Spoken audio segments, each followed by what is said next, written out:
Reports of an active shooting situation in Texas. It's happening along Interstate 20. That's between Midland and Odessa.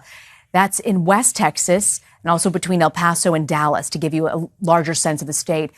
And here's what we can tell you right now at this hour. The Odessa Police Department says one or possibly two suspects were driving around the city, shooting people at random.